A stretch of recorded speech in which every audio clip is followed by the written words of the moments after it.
I had zero work booked in January, and it was the week before January. So, December 28th, 29th, 30th, somewhere in there is when I booked my first tiny little $2,000 job for January, just to get my guys painting on January 2nd.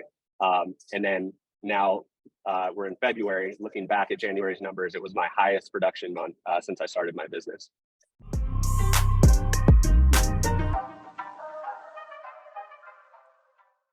All right, John, why don't you introduce yourself?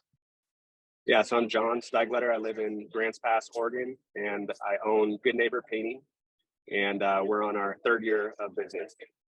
Awesome. So tell me a bit about what those first 3 years were like. Yeah, I had worked in the industry for 4 or 5 years before starting up my company. And when I did decide to start, it was just me and minimal investment. Had a truck and had some brushes and rollers. And then this last year, I got up to 4 employees. And so last year was really my first year of doing a lot of bids and production management versus actually being on the job, producing the job. Cool. So last year, what were the biggest challenges that you were facing, biggest concerns that you had in your business? Yeah, definitely lead generation was one of them. Once I've made the commitment to hire 3 or 4 full-time employees, I was very upfront and honest with them that I could keep them busy during the summer, but not so sure about bringing 4 full-time employees through the winter. Is that made me nervous just as a single owner operator to make it through the winter and pay the bills. So lead generation was one of them.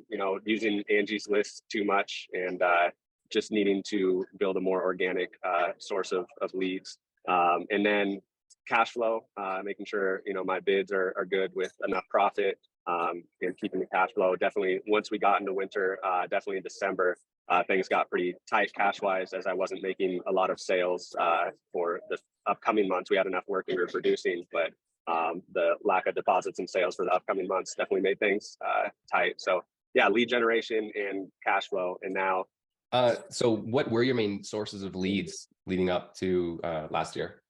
Yeah, definitely word of mouth, just relationships of people that I know in the community. I'm fairly new to this community, only lived in Grants Pass for 3 years, 3.5 years. So, but my wife grew up here and just, plugged in through the local church, and it's a pretty tight knit community. So I've gotten to know a lot of people in a lot of different areas of this community. And then, like I said, I've been through different variations of using Angie's List, Home Advisor, using them for the lead source, and then they also have a way that you can just use them for opportunities. And there's a few more steps that the people have to go through before I have to pay for that lead. So I have liked that more, but still, it can be $120 for a lead that comes through that way. Even though it's a little bit more safeguarded, you're not paying for as many junk leads. It's still an expensive way to get leads, and in the wintertime it just dries up. So it's still on your own at a certain point to drum up your own business. So what were the biggest challenges that you saw with relying on word of mouth and Angie leads? Yeah, when it's slow, and it's like, okay, I still have these employees that I've made commitments to, and ultimately, if it comes down to it, like I have to make sure that my family's eating, so I can produce the work myself. But then you lose that momentum of the 6 months that you've spent training that employee, because there's certainly no guarantees that they're going to wait around for things to get busy again. Yeah, just lack of consistency. If I went into the winter season this last year with 3 or 4 months of work booked, then it's no problem. We're cruising. But things got really tight, which in hindsight, I'm glad that it did, because it made me look at some things that I'm not doing in my business, and decide what I need to do to get to where I want to be, which is when ultimately I came across your content. Yeah, I mean, tell me a little bit more about that. So when did things get the worst? Like, when did things become the worst, and what was going through your mind at that time? Yeah, so I've done everything just cash flow in my company. I haven't taken any loans, and I don't have a line of credit other than a small credit card and a line of credit at Sherwin-Williams. So, and it's worked great when there's money coming in. All the bills get paid, and I've just covered things like transmission going out in my work trucks. Just pay it as I go. So December this last year is when things started to get tight. I was planning on taking the last week of the year off and giving that off to the employees as well. And my goal was to give them a paid week off. Ultimately, I just ended up giving them a Christmas bonus, which equated to about half a week of work. But so I'm planning out my production for December, and I lay it all out, and I'm adding up, what I'm going to be bringing in through producing these jobs, and I'm like, shoot, we're coming up short, and this is the first month that I've even come close to that. And so I'm like, well, what's going on here? So this is like 2 o'clock in the morning. I'm laying in bed, and these things are going through my mind. And so I'm like, I guess I got to go to a bank tomorrow and talk to them about getting a line of credit. So went and had that meeting with the bank, and it went well. Like, I could easily get a line of credit. It's not a sin to go get a line of credit at all. Like, it's normal business practice. So and by no means am I saying like, I would be a bad person if I went and got it. But I just felt God like laying out these two options. Like, I brought you this far in this business. And, the amount of times where just the right job comes in at the right time, the amount of he's been so faithful in my finances and everything. And it was basically like laid out in front of me, like, you can, rely on the bank and basically be betting that, you're not going to make it through without, going backwards into debt to do it, a hole that you're going to have to dig yourself out with production the next year. Or you can just trust me that, I'm going to provide even when things are tight in the season. And so it was really hard for me to not, want to just get that line of credit and like not feel so stressed out with how tight things were. And what it forced me to do by not just going and getting a line of credit is it forced me to have some tough conversations with my wife. Like, hey, things are really tight at work right now, cash flow wise. It forced me to look at things like, okay, if I don't want to be in this position next year, November, December, January, then what do I need to start doing right now to do that? And as we'll get to, I'm sure, I had 0 work booked in January, and it was the week before January. So, December 28th, 29th, 30th, somewhere in there is when I booked my first tiny little $2,000 job for January, just to get my guys painting on January 2nd. And then now we're in February. Looking back at January's numbers, it was my highest production month since I started my business. Wow. And so we'll get to that. You're right. But as things were bad and you were contemplating getting a line of credit or whatever else your other options were, you came across my ads. So what was your initial impression when you saw our ads and you signed up for our email list? Yeah. So, one, it speaks to consistency. I'd seen your content at least one time before. But like so many other things, it's easy to not make changes when things are going well enough. So I'd seen your commercials on Instagram before, and it piqued my interest, but I wasn't in a place where, 17, you can cut this out if you don't want your prices in there, but $1,700, when things are going well enough, it's like, I don't need to spend that. But what's funny is yeah, exactly. What's funny is when I was in a place where cash flow was very tight, all of a sudden $1,700 to pay for some coaching and mentorship, that was the time I decided to pull the trigger on it. I had already set my goals for 2023. I knew that I wanted to more than double the production that we did in 2022. And so to do that, I knew I needed to have more lead generation. And so that was really the key for me, was, your guarantee that, $30,000 a month production increase. And that's really where I was from where I was in 2022 to where I wanted to be in 2023. That's exactly what I needed to do in order to hit my goal. You decided to pull the trigger and you signed up basically first week of January. So for context, it's February 8th right now. So basically 1 month, maybe 5 weeks later. What's happened in the last 5 weeks?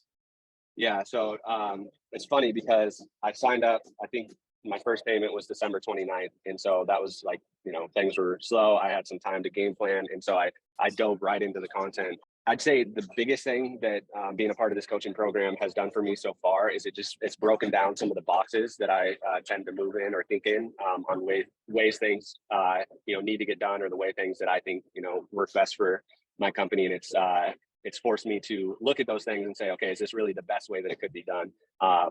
And what's funny is, like I said, it was very slow when I first signed up. So I was able to just dive into the content and start making some instant changes. And then things just picked up and I got like super busy. So how much would you say, just numbers wise, have you booked in the last 5 weeks?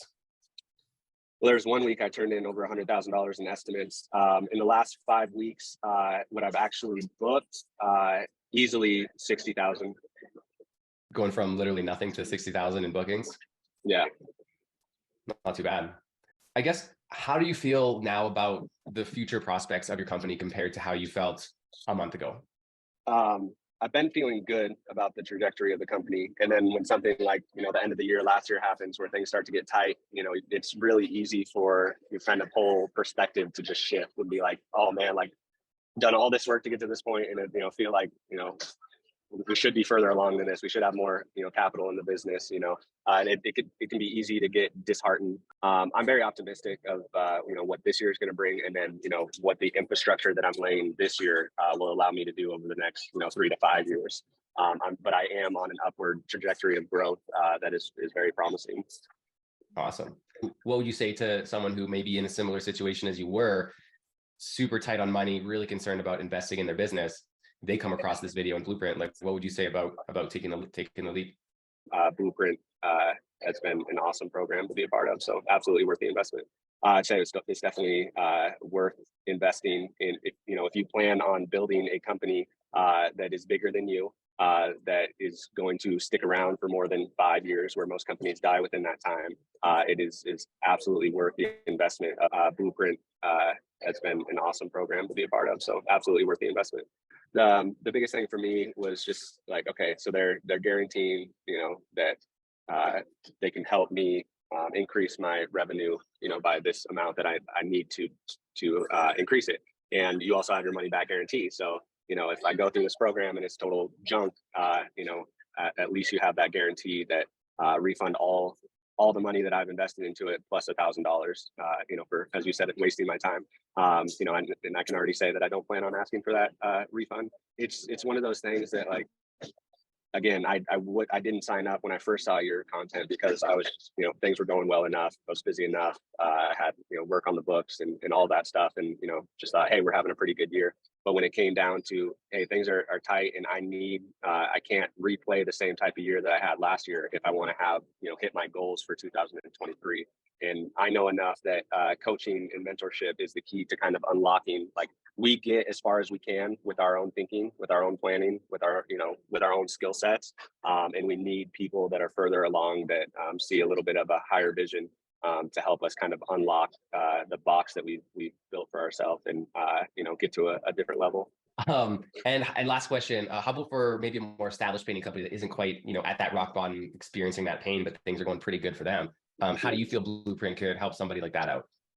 Yeah, so obviously you guys have your aspects of automating some of the lead generation for people who are maybe looking to take some of that off of their plate and free up some of their time. You guys have your My Podium, and then in your your curriculum, there's things that I never would have thought of myself, of ways to generate leads and marketing campaigns, ways to do that are so common sense and not that hard to get up and get going and just make it a part of your company that you already have going.